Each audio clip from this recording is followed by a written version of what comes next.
హే, ఏం చేస్తున్నావు? నీకేమైనా పిచ్చి పట్టిందా? అక్కడ మంటలు ఎక్కువ అవుతుంటే ప్రాణం కంటే బొమ్మ ఎక్కువైందా నీకు? ఈ రోజు నా లైఫ్ లో ఎంతో ముఖ్యమైనవి కోల్పోయాను సార్. నేను ఇష్టపడ్డవన్నీ మంటల్లో కాలిపోయాయి. మిగిలింది ఒక్కటే. దీన్ని కోల్పోవడం నాకు ఇష్టం లేదు సార్. ఇది మీకు బొమ్మ మాత్రమే కావచ్చు, కానీ నా కల కాదు.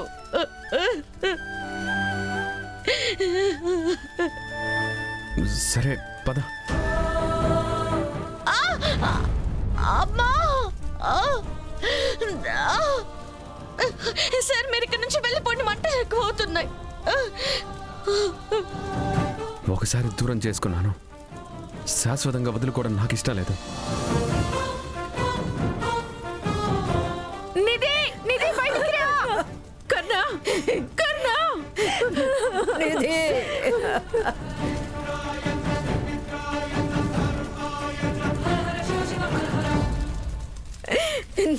నిధి,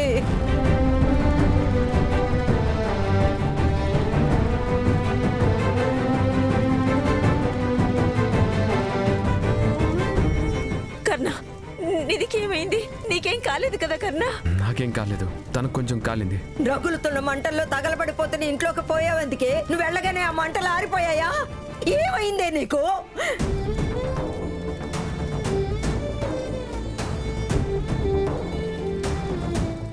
ఈ బొమ్మ కోసం నువ్వు లోపలికి వెళ్ళావా?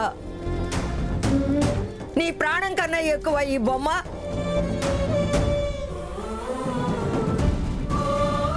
ఏమైందే నీకు? ఏం బుద్ధి పుట్టిందో ఏంటో. ఇప్పుడు బాధపడితే ఏం ప్రయోజనం? నువ్వు చేసింది తప్పే కదా. అది కాదు, కర్ణ కూడా తన ప్రాణాల మీద ఆశ వదిలి ఇంట్లోపలికి వచ్చాడు. అతనికి ఏదైనా అటో ఇటో అయ్యి ఉంటే ఇప్పుడైనా అనర్థాలు చాలవా? మనం ఈ ఇల్లు కాపాడుకోవాలనుకుంటే నువ్వు ప్రాణాలు కోల్పోవాలనుకున్నావనిది ఏమైంది నీకు అసలు? తను అలా వెళ్ళడం తప్పని మీ అందరికీ అనిపిస్తుంది కదా, కానీ తను లోపలికి వెళ్ళింది తనకిష్టమైన ముద్దుని కాపాడుకోవడానికి.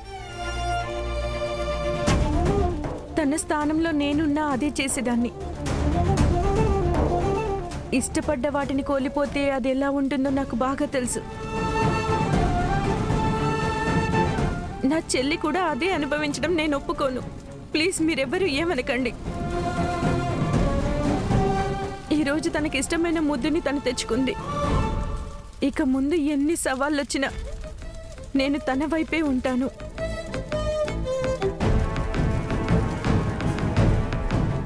ఏ కారణానికి ఎలాంటి సందర్భమైనా తను ఇష్టపడ్డది చేజారిపోవడానికి నేను అవకాశం ఇవ్వను.